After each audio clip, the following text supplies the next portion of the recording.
It's figuring out in a 2-second pitch how your brand and your product fits in with what they want. You try to create empathy and trust in the first minutes, which is very difficult. And then you start with the product and all the point of sales you can give them and to ensure them on many different levels. Hi guys, welcome to Beverage Trade Network presents Do This Now. How are you doing, Sid? Super. That's amazing. So I am Shreya, Marketing and Communications Officer at Beverage Trade Network, and this is Sid Patel, our CEO and founder of Beverage Trade Network. This is our first episode of Do This Now, and we are extremely excited to introduce you to our new podcast series that offers sales and marketing tips to our sales reps, export managers and ambassadors, and drink marketers on how to sell and grow their brand. We have a great lineup of panelists who will be answering one single question about the drinks industry. Over to you, Sid. We have brand ambassadors here, and the idea is with one question, what we're going to ask is, what is the best process for cold calling and opening new accounts? So what based on their experience, what they advise, our sales reps should do or other brand ambassadors should do in their first elevator pitch. So Shreya, that's the question I'm going to ask them. Perfect. So I'll give you a quick introduction of Rob. Rob is the Global Whisky Ambassador for Cotswold Distillery.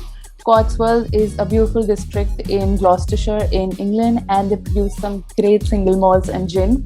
Rob has been involved in the spirits industry for over 10 years now, and he has closely worked in the sales part of the business.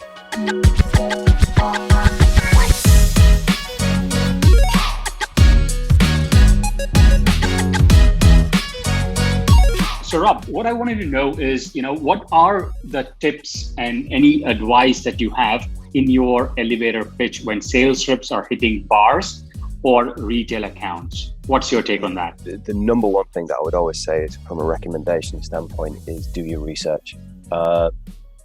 You really have to be aware. If you're just walking into somewhere and you're unconscious of what they're trying to deliver, the product they're trying to sell, the level of service they're trying to attain, and the level of products that they are using as part of their portfolio, then you're already setting yourself up to fail. The most important thing is do your research. Does your brand fit? Does your pricing fit?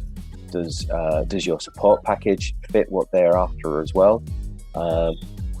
That's the most important thing. And then after that, I would say that there are a series of things to do afterwards. But first and foremost, do your research. Don't just walk in and go, we could work, we could not. So basically, you want to make sure you qualify the account, right? Where your brand is a perfect fit. Otherwise, just don't waste your time. Yeah, 100%. Yeah. And don't waste their time, more importantly. Yeah, exactly. You're wasting. This is it. I have a saying that I use all the time, and that is the juice worth the squeeze? If you are going to apply your time, your budgets, your investment of everything of the above, make sure it's worth both of your times. You want it to be an equitable relationship. Fair enough. So let's go on the exact pitch here, right? So you're walking in the bar. What's the best way to introduce yourself personally, and then what you're doing, right? Like, what's your thing when you hit the bars, let's say? Well, actually, what I do is not only will I have done my research, but I'll also go in and I will be a customer first. And what that allows you to do, in my opinion, is actually not only be privy to the service and also just be privy to what their offering is, but also it means that as a paying customer, they can't tell you to go away. Yeah. So you go there trying to build a rapport and analyze the store, do your homework, but then there will be a point that, do you say that, hey, I'm Rob, by the way, I'm from... I do the research, I go in, I will actually, if it's a bar, I'll buy a drink, I'll sit down, I'll take in what's going on. I should have already identified the key figures, whether it be the head bartender, the bar manager, or the food and beverage manager. LinkedIn and Instagram are very, very useful tools. And if you're not using them as part of your research, then you're missing a trick, because everybody's online these days and everybody wants you to know where they are and what they're doing. So you can already have, theoretically, you should already have names and the positions of who you want to speak to, so that when you go in, you to speak to, say, for instance, I got Dukes over the line this year, and they're one of our customers now, and everybody already knows Alessandro, but it was also about making sure that I knew who Maurizio was and Enrico, so that obviously Alessandro makes all the decisions, but he will also confer to Enrico and Maurizio about everything. So if I didn't know who they were, already I'm being disrespectful to his management team by not knowing who they are to have the relevant conversation. So what's the pitch, right? Like, let's say you say, hey, I'm looking for Enrique, for example, or John, let's say, right? And then, hey, I'm John. So then you're going to say, hey, I'm Rob from Cotswold. I just want to talk about my brand. What's the exact thing that has worked for you? So it's figuring out in a 2-second pitch how your brand and your product fits in with what they want. And we're very lucky as an English whiskey distillery because 99.9% of bars do not have an English whiskey. They will have whiskey from Ireland, from America, from Scotland, obviously, but they won't have an English whiskey.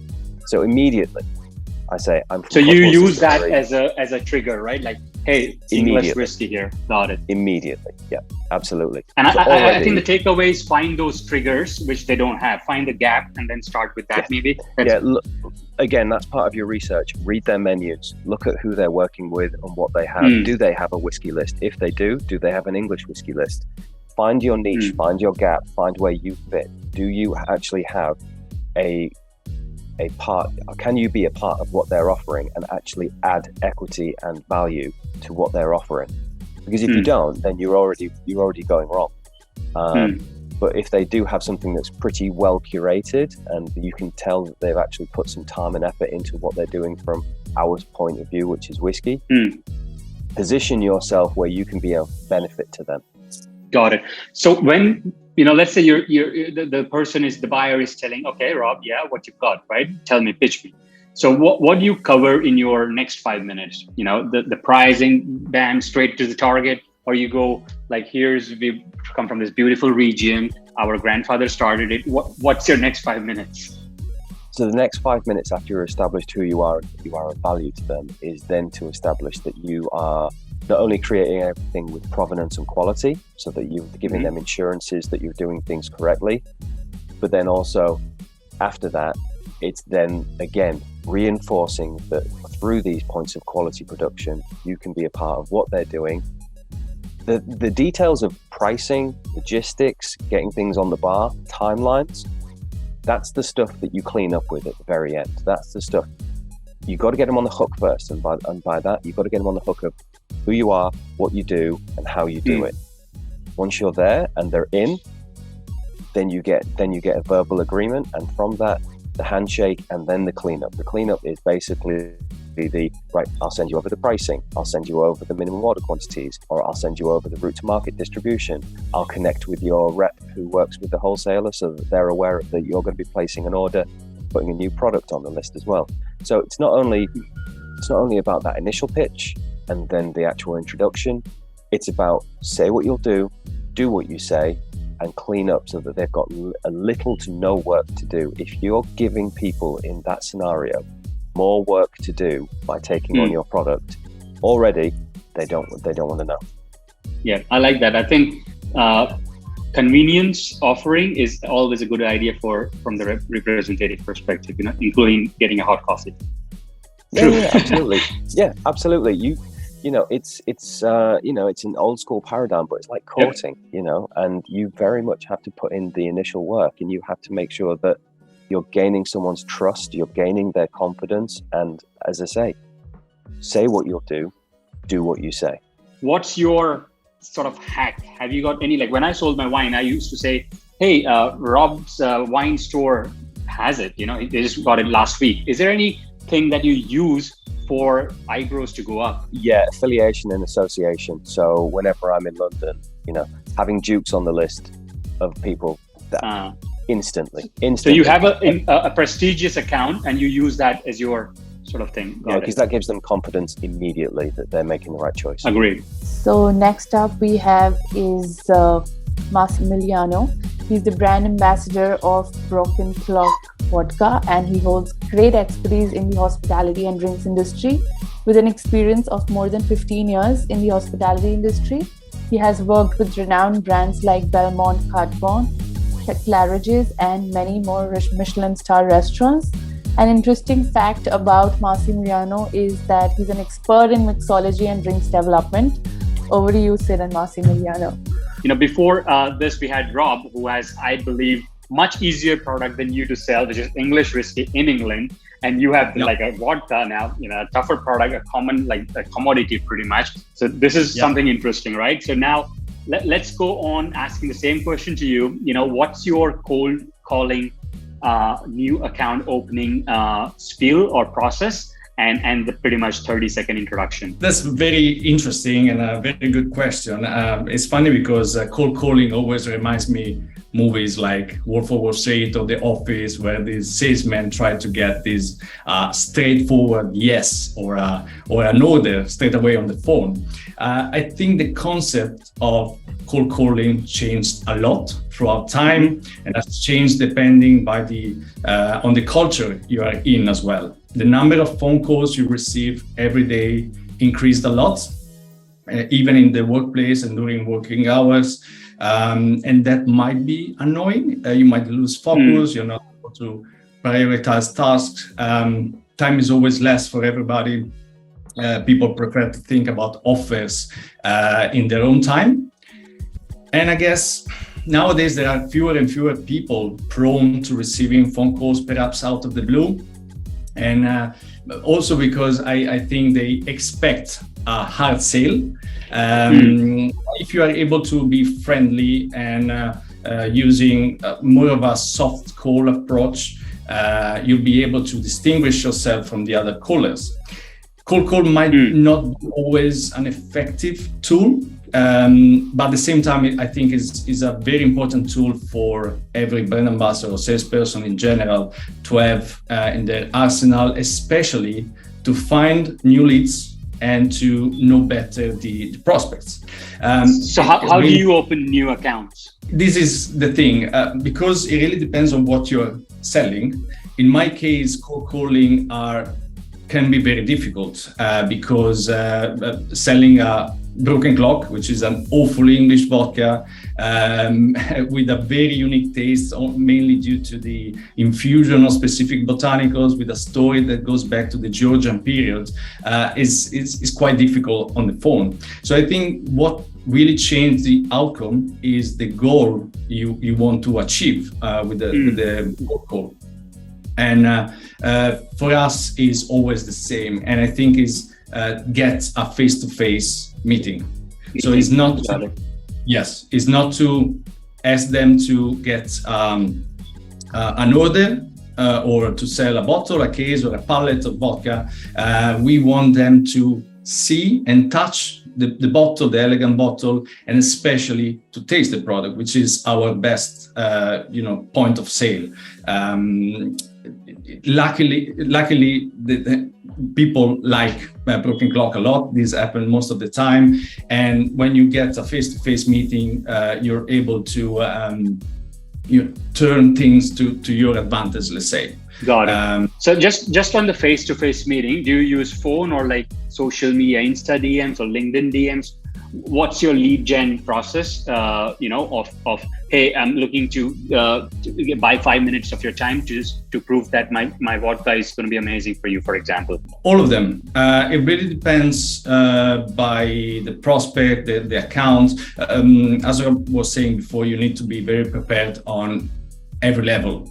If you decide that specific person that you need to know and search on LinkedIn website and the venues, etc., it's better to try with a call. Maybe another person you think is better LinkedIn, or is better the WhatsApp approach. So all of them. Actually, nowadays we have so many tools, and it's helpful to use all of them. Let's do a little mock play, if you don't mind. So you've called and I say, we're not looking for any new products right now. A mock-up. So let's say I prepared myself. I thought that a specific person was better to be called, and I tried to be unique. Perhaps you throw in a joke just to break the ice, or you find a common topic to start with. As I said, you need to be different from the other callers, and you start immediately. The actual goal is always for us for me to get a long-term relationship. To start a relationship, let's say a friendly relationship with someone.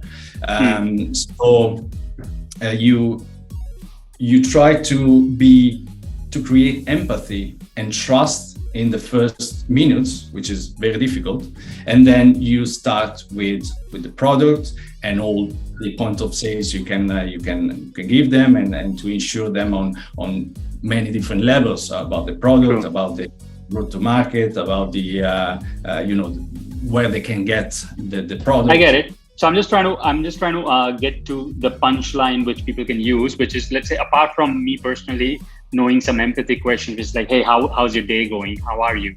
Do you have any other 3 or 4 questions that can strengthen your relationship in that opening call, which shows that you're empathetic? Well, if you did your homework and you prepared yourself, you might find something very, very specific more than the weather. For example, I don't know. You might in that day something happened, something universal for everybody, or something that strictly connected to your area of expertise, or something that happened in your city, and you can start with that. The weather is always good, ever been and always will be, but if you're able to to get something a bit more different, a bit more unique and personal, that can touch the person you're talking to, is probably better. Yeah. You've got the meeting, right? You're in the door. They said, okay, come in, let's catch up, right? Let's meet. Tell me what you've got. Yeah. How do you start your meeting? Like you open up the bottle, you pull out the bottle from the bag, or and the price list, or how Rob said is, first he tells about themselves and their product quality, and then the last thing was the price and the logistics. How do you approach? I think the first minutes are always the same, and it's not about the product, it's about you. Like when you're cold calling someone, you're actually selling yourself more than the product at first. So again, you try to get a connection with this person, and the joke, you say something, or the weather, or something more specific, and then you go for the, at least I go for the product. And as I said, tasting the vodka, Broken Clock is the best tool we have, because if you sell paper like in the office, it's a universal product. It might differ in thickness or material, but Broken Clock is very, very specific. So you need to see, and you want to have the feedback, and you have to say the genuine reaction to when they taste it, and hopefully the wow effect, because in that way, if they like it, they start to think they might be in need of that specific vodka, and the whole process starts immediately in their head, like this kind of convince themselves they need that vodka. I think that's the beginning of any sales process. They need to be convinced they need that product. What about any growth hacks for lead gen, like new accounts? Any tips you have, apart from the obvious like LinkedIn and Insta? Let's say, any other ways you find new accounts? Being on trade a lot. If you don't use the online tools, going around visiting places is not necessarily you need to speak with someone the first time you enter a place. It can be a way of see if that venue could be a good fit for your product. You check the clientele, you check which kind of drinks people might order the most, and then of course, if you think the venue tick all the boxes, you come back, or you call, or you reach the decision maker via LinkedIn, via Instagram, etc.